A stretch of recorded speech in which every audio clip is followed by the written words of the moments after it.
한 주간의 HR 관련 소식을 전달해드리는 주간 인사 노무 뉴스입니다. 뉴스의 자세한 소식은 첨부 파일을 통해 확인하실 수 있습니다. 첫 번째 소식은 정부 부처, 지자체 및 공공기관의 정책 지원 관련 소식입니다. 정부가 현장 맞춤형 직업훈련인 찾아가는 직업훈련 사업을 운영합니다. 고용노동부는 올해부터 디지털, 저탄소 등으로의 산업 구조 변화, 코로나19로 인한 고용 위기 등에 따른 훈련 수요에 적극적으로 대응하기 위해 찾아가는 직업훈련 사업을 시범 실시합니다.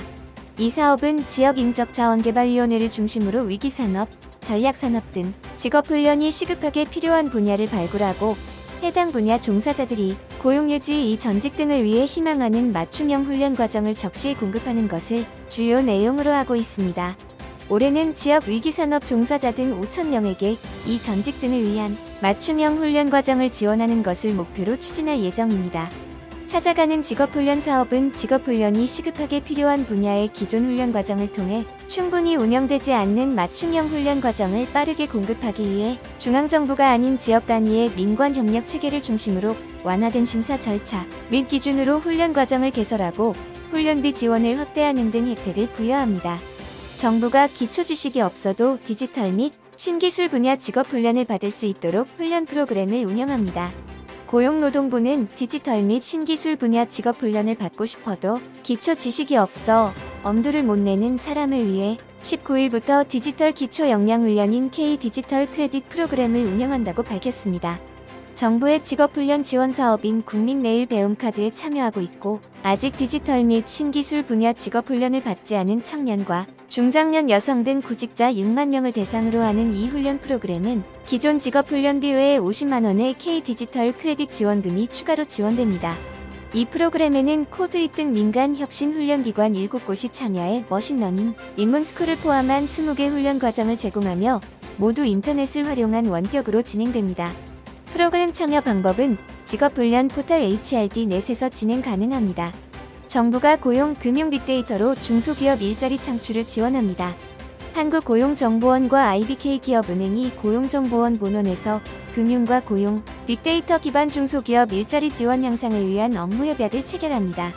이번 협약은 두 기관이 보유한 고용 및 금융 관련 인프라와 기술력, 빅데이터 등을 활용해 중소기업의 고용 지원 및 금융 서비스 확대에 기여하기 위해 추진되었으며 중소기업의 구인을 돕고 디지털 뉴딜에 맞춰 고용, 금융 분야 빅데이터의 활용성을 강화하기 위해 일자리 포털 운영, 데이터 연계, 빅데이터 운용 협력 등 다양한 분야에서 협력할 예정입니다.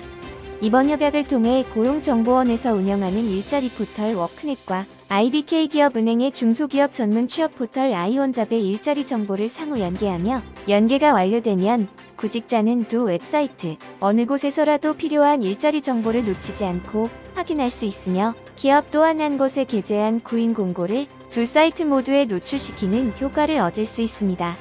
다음은 채용 관련 소식입니다. 지난달 취업자 수가 1년 전보다 31만 명 늘어 코로나19 위기 이후 13개월 만에 처음으로 증가했습니다. 하지만 한국 경제의 허리인 40대의 고용 한파가 이어졌고 청년 취업 난도 여전해 낙관하기 이르다는 지적이 나오고 있습니다. 통계청이 내놓은 3월 고용 동향에 따르면 지난달 취업자는 작년 같은 달보다 31만 4천 명 늘어난 2,692만 3천 명이었습니다. 지난해 3월부터 1년 내내 이어진 취업자 감소세가 증가로 전환된 이유로 통계청은 2월 15일 이후 조정된 사회적 거리두기 완화와 정부의 일자리 사업의 영향, 작년 3월 고용 충격에 따른 기저효과가 작용한 것으로 분석했습니다. 60대 이상 취업자는 정부 일자리 사업 등으로 1년 전보다 40만 8천 명이, 20대 취업자는 13만 명이 늘어난 반면 30대와 40대 취업자는 전년보다 각각 17만 명, 8만 5천 명 감소했습니다. 지난달 실업자도 1년 전보다 3만 6천 명 증가했으며 실업률은 0.1%포인트 오른 4.3%로 집계되었습니다. 다음은 보상 관련 소식입니다. 아파도 쉴 수 없는 나라에서 아프면 쉬는 나라로 가기 위해 필수적인 제도로 꼽히는 상병수당 도입을 두고 사회적 대화가 시작되었습니다. 보건복지부는 지난 15일 한국형 상병수당 도입 논의를 위한 상병수당 제도기획자문위원회 1차 회의를 열었습니다. 모두 9차례 열릴 자문위에서는 상병수당의 운영 방식과 재원 조달 등 여러 주제를 두고 정부와 노동계, 경영계, 보건복지 전문가들이 모여 논의를 이어갈 예정입니다.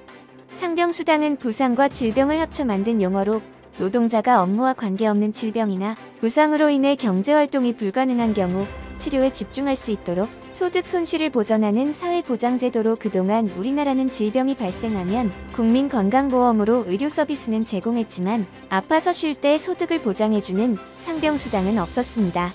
전문가들은 아직 정부안이 나오지 않은 만큼 제도 기획 단계부터 5인 미만 사업장 노동자와 비정규직, 특수고용직 등에 대한 보완책을 논의하는 게 필수적이라고 지적했으며 유급병가 제도와 연계없이 상병수당이 도입되면 기업들이 유급병가를 없애고 지원을 다른 사내복지로 돌리는 단체 협약을 맺을 가능성에 대해서도 제기하였습니다. 다음은 노동조합 및 노사관계 관련 소식입니다. 노동계가 20일에 열리는 최저임금위원회의 첫 회의를 앞두고 내년 최저임금을 대폭 인상하라며 전국에서 동시다발적으로 기자회견을 열었습니다. 민주노총은 국회 앞 등 전국 14곳에서 기자회견을 열고 최저임금 제도의 본래 취지인 저임금 노동자와 가족의 생활 안정, 사회 양극화 및 불평등 구조 해소를 위해 최저임금 제도를 개선하라고 요구했습니다. 내년도 최저임금은 문재인 정부 임기 중 결정되는 마지막 최저임금으로 현 정부 들어 최저임금은 2018년 16.4%, 2019년 10.9% 올랐지만 지난해 인상률은 2.9%로 꺾인 데 이어 올해는 역대 최저 수준인 1.5%로 떨어진 시급 기준 8,720원입니다. 노조는 2018년 개정된 최저임금법으로 최저임금 인상 효과는 없고 오히려 임금 구조를 복잡하게 만들었다고 비판하였으며 최저임금위의 구조 또한 문제가 있다며 최저임금 인상 기조의 제도를 건 공익위원들의 교체를 촉구하였습니다. 한편 한국노총도 포스트 코로나 시대의 사회 양극화와 소득 불균형이 더욱 악화되고 있다며 이런 문제 해결을 위해 최저임금의 적극적인 인상이 필요하다며 입장문을 냈습니다. 전국 공공운수노조 소속 전국민주우체국본부가 19일 국가인권위원회 앞에서 우체국시설관리단을 규탄하는 기자회견을 진행했습니다. 본부는 우체국시설관리단으로부터 부당한 징계와 포괄적인 조사가 있었다며 이를 규탄하고 인권위에 진정서를 접수했습니다. 노조에 따르면 부평 우체국 미화 노동자들은 우체국시설관리단으로부터 주의장을 받았는데 대기시간 중 휴게실에서 쉬고 있었다는 이유라고 밝혔습니다. 또한 확인서를 받는 과정에서 개별 면담을 진행하며 녹취 방지를 위해 휴대전화를 압수하였다고 언급했습니다.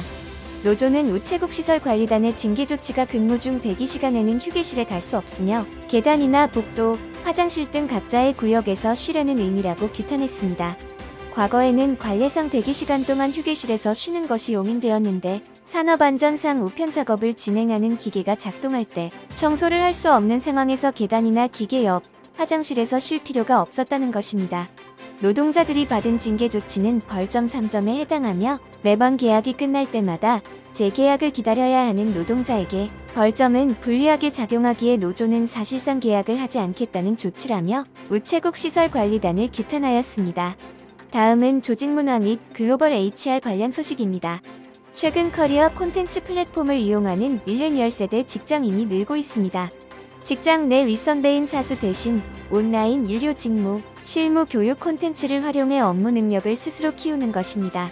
커리어 콘텐츠 플랫폼 중 하나인 퍼블리는 멤버십 유료 이용자 비율을 공개했는데 4년차 이하 직장인이 전체 이용자의 49%를 차지했습니다. 전체 퍼블리 멤버십 유료 이용자 수는 지난해 3월 6,452명에서 지난달 24,155명으로 274% 증가했습니다. 또 다른 업체인 베스트 캠퍼스는 25세 이상 34세 이하 이용자가 36.7%로 가장 많았고 전체 신규 이용자는 전년 대비 37% 증가했다고 밝혔습니다. 밀레니얼 세대들은 사내에서 간략한 인수인계와 곁눈질로 업무를 배우는 데다 잘못된 내용이나 절차를 관행이라는 이유로 밀어붙이고 모르는 부분에 대한 질문에 건성으로 대답하는 것 등의 불만을 느끼고 명확한 업무 매뉴얼과 자세한 설명을 듣고 싶어 이러한 플랫폼을 이용한다고 밝혔습니다. 업계에서는 코로나19로 재택근무가 늘면서 직장 상사를 직접 대면하며 노하우를 체득할 기회가 줄어든 것도 영향을 미친 것으로 보고 있습니다. 다음은 노무 및 법률 관련 소식입니다. 서울시 동부직장맘지원센터가 출산 전후 육아와 육아휴직 기간에 대해 노동법상 보장된 것이며 근속기간에 포함해야 한다고 홍보했습니다.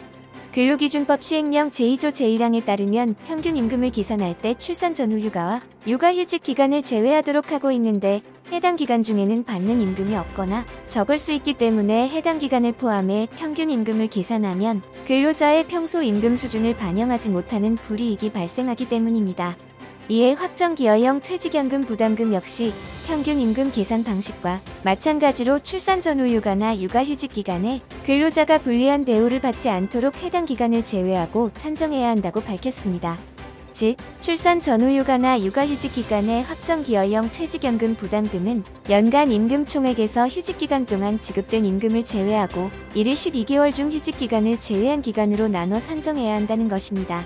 그 외에도 출산 전후 육아 중 4대 보험은 회사에서 직접 휴직 신고를 해야 하는데 고용 및 상제 보험은 근로자 휴직 신고, 건강보험은 납입고지 유예 신청, 국민연금은 납부 예외 신청을 해야 합니다.